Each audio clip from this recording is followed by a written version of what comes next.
office about Die Hard ranking. But I hope you were promoted after that. That would require my boss to know what the Die Hard films are, let alone having seen them. We had to, I might cut this out. But it was a guy's birthday who loves the Predator films. He's listening to this right now. Hi, Nige. Who I suggested that we have a lady in the office who makes birthday cards for everyone. She wants to do one for him. I suggested putting Predator on it, and my boss was like, "What's Predator?" Mm-hmm. So I just had to explain that, and that led into a whole, why is there so much violence in films?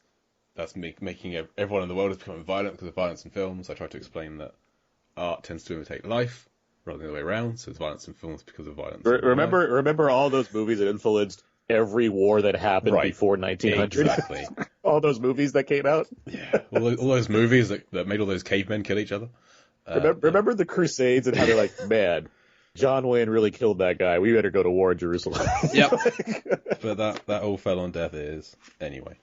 Yes. So no promotion seen at my work for correctly ranking the Die Hard films. That's the conclusion of this story. Yeah. Okay. So yeah. Where I believe Die Hard with a Vengeance is superior to 12 Rounds, other than in every way, is that has a really solid sidekick in Sam Jackson. Actually, yeah, that's where this came from. When I said to my friend at work, like, 12 Rounds, it's a remake of, it's the same story as Die with a Vengeance. He's like, no, it's not. Sam Jackson's not in it. So, okay. That's how it works. That's correct.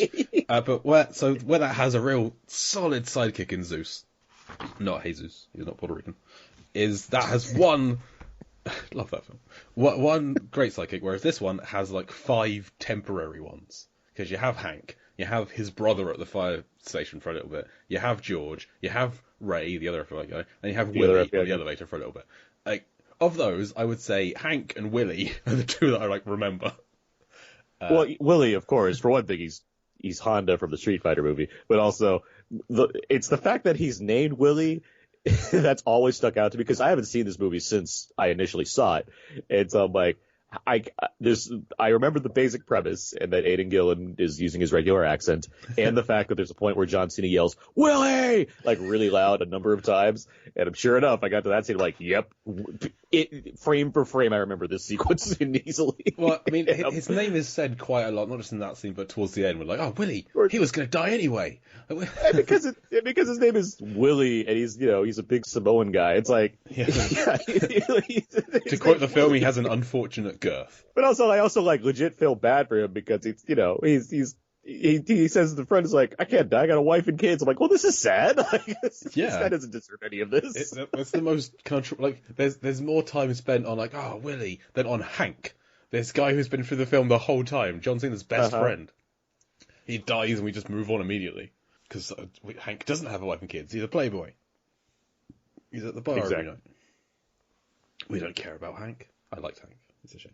I liked Hank. He did his job. It just did, I just wanted like John Cena to be like strapped to one guy for the whole film, and they have banter, not just this interchanging circle of people that don't have a lot of character to them. Well, I hear what you say, but I mean, it's John Cena's 12 Rounds. He has to deal with this himself. He has to save his girlfriend. He can't just have a partner running around with him all the time. Like, he needs to do these things himself. Yeah, I get that. But it's just like, okay, sometimes he's riding with George, then they switch to sometimes it's with Ray, then it's with no one for a bit, then Ray's back, oh, then George is back. And it's very changeable as to who's there at any given time. Well, maybe the sequels, 12 Rounds 2, Reloaded, or 12 Rounds 3. What's the subtitle? I need to know this. I need to know. I was going to ask you about these. Have you seen the sequels? Lockdown. Maybe those ones have a sequel involved. Have you seen the sequels? Have a partner involved more directly. I have not seen them because they're direct to video, and I don't care enough. But I am curious if it's the same logic as far as this cop killed my girlfriend, therefore I need to punish him with 12 rounds. I glanced at the Wikipedia pages, and yes, it does seem like it is the same kind of thing again and again.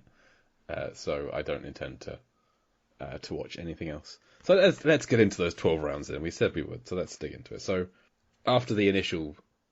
No, we'll get to them. We'll do the opening scene first. So, there's the FBI team with George and Ray. they're trying to track down Miles Jackson, who there's 2 consecutive scenes explaining Miles's rap sheet.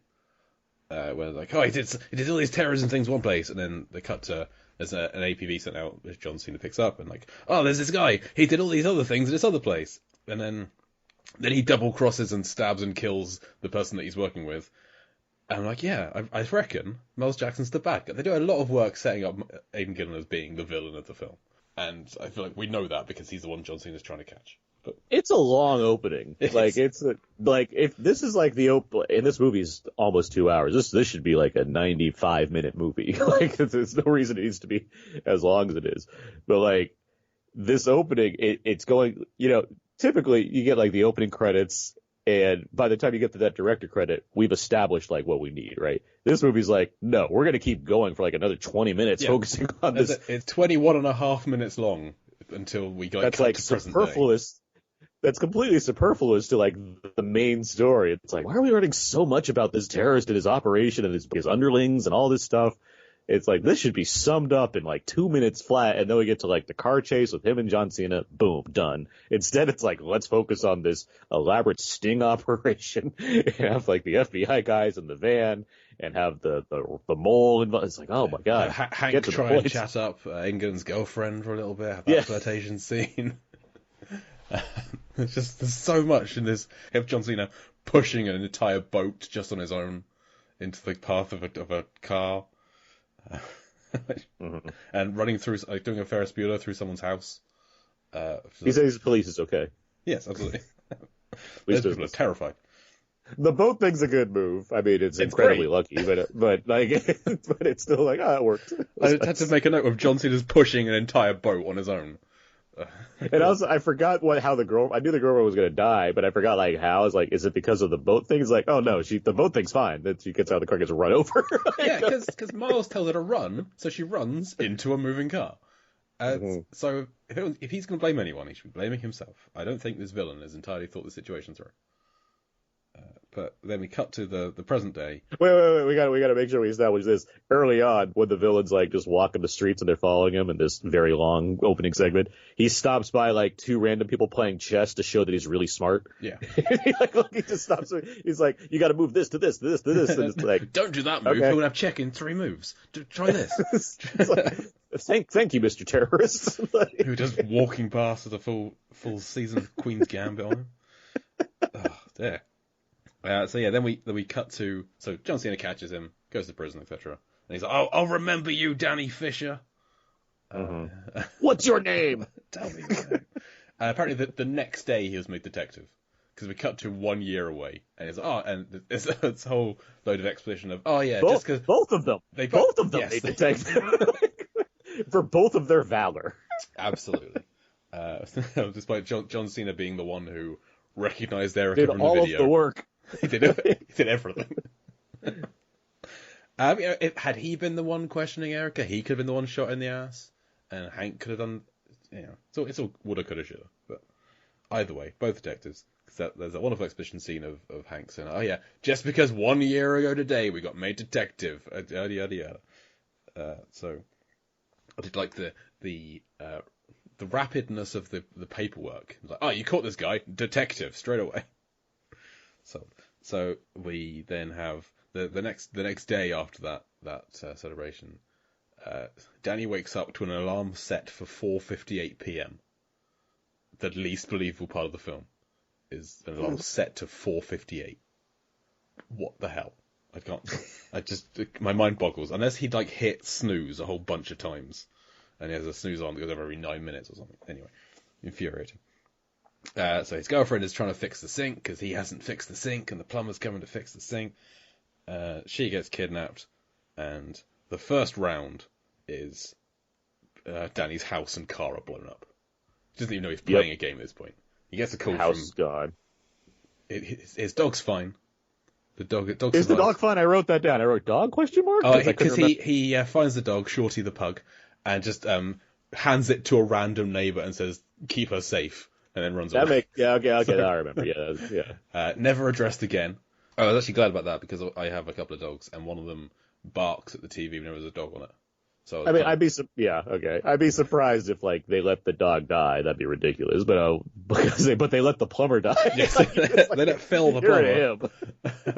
Who are like they've done some work setting Phil up. Like he's there all the time because their house is falling apart, and he just keeps on needing to come round. He's gonna have some pork chops for lunch from them, and then he just dies in an explosion. So yeah, that's when we find out there's 12 rounds, and he's got to do all 12 rounds if he wants to see Molly again. So round 2 is. I'm not 100% sure about all of these. It's Molly. Yeah, round 2 is Molly. He kidnaps Molly. Yeah, so there's not really anything that for John Cena to do in round 2. No, these rounds it's very confusing what the rounds really mean here, because he's just like arbitrarily saying the fact that there are rounds, but it's like, well, sometimes I'm involved, sometimes I'm not. Sometimes like chapters. Are involved. Like this is the next stage of the plan. Stage 2, I'm going to kidnap Molly on the ferry. Stage 3 is go to where they first met, where John Cena and Aidan Gillen first met. We're going to just keep bouncing around from character names and actor names. Listeners, I hope you're okay with that. There's nothing you can do about it, I'm sorry. So they find some graffiti, which leads them to John Cena's brother's fire department, which they evacuate, but there's no bomb there. It's just that's where the next phone call is. So that was just get there. That was that round. Yeah, I wrote phone/firehouse for round 3. Yeah. Then round 4 is an actual thing to do. There's a couple of security boxes upstairs in a building that's on fire. They've got to get there before a bomb goes off. Or to sort the fire out. They've got to get there in a certain amount of time, which they managed to do. So good for them. Well, it turns out there's not a fire. Someone just put a lot of smoke bombs in the building. Nice blue smoke. So yeah. And in the process of doing that, at some point, John Cena and Hank have to like split up, I think. And there's they do a nice fist bump, but Rennie Harlin loved the fist bump so much he showed it twice. I just had to I made a repeated shot of fist bump is the note that I made. So yeah, because I watched it again this morning just to make more notes, and I made that same note, not knowing I'd made the note beforehand. So, that's how much it stood out to me. So they get to the security boxes, fine, no problem. But then they got to get across 23 blocks in 7 minutes with the 2 boxes. One of them's a bomb, one of them's got a clue in it, and so he box. Yeah, two lock boxes. So he slides down the rope with the fireman gloves. John Cena is indestructible in this film, I have to say. He should have died standard action film. The lead character should have died many times, but is indestructible. Or like broke his knees or something, or like his ankles or something. Yeah, because he slides down the building using like his gloved hands. But it's still several stories off the floor, off the ground. Oh yeah, exactly. Yeah. It's like he has to do this because it would take them too long to just walk down the stairs. I mean, there's so much time. It's like I guess going out the window is the way to do it. He has to just free fall through 3 stories of scaffolding. He falls at some scaffolding, and it's like, oh, this is the only option. Yeah. Gets up, walks away. Breaks his way all the way down. So yeah, commandeers one of the fire trucks that got them there. Just about makes it, plows through trucks and motorcycles and everything along the way. Cop cars. Yep. Anything in his way, he just plows through it. Gets there in time, just works out which one the bomb is because there's a little bell in it. Throws it in the water. Explosion. Wonderful. We'll have our aquatic explosions on this podcast. He just kind of, because he's about to throw one, and he's like, no, this isn't the one. This is the one. He throws the other box in the water, and it blows up. Well, it's like, oh, God. It's because there was a bell in it, and the bell signifies the next clue. It's something that hadn't been set up before, I think. he had a gut feeling. Yep. Hey, it paid out, so good. So then he's got to get to the hotel, which they're kind of next to, and that's when we have Willie on the elevator, where earlier that day Aidan Gillen had gone in there, said he was an air vent repairman, air conditioning repairman, but had tampered with the elevator, set up the saw trap. So John Cena and Willie. Both up really high in the elevator. They got a minute to get out. One of them's going to die. Willie dies. The thing to point out here, because I know as the movie tries to go past it quickly, is that the bomb drop or like the thing snaps early, right? Like the time. Yeah. He doesn't. Now I don't know if 5 seconds would have been enough to like save Willie's life, but at the same time, it does preemptively go off, which will matter later on. But this trap it's such a weird trap. It's just like, the elevator's going to fall. It's like, okay, just get out of the elevator. And they do, but I don't know where Willie's going to stand at that point. Like, if he got out of the elevator, John Cena's not going to hold this whole man. Yeah, because Willie's a big guy, and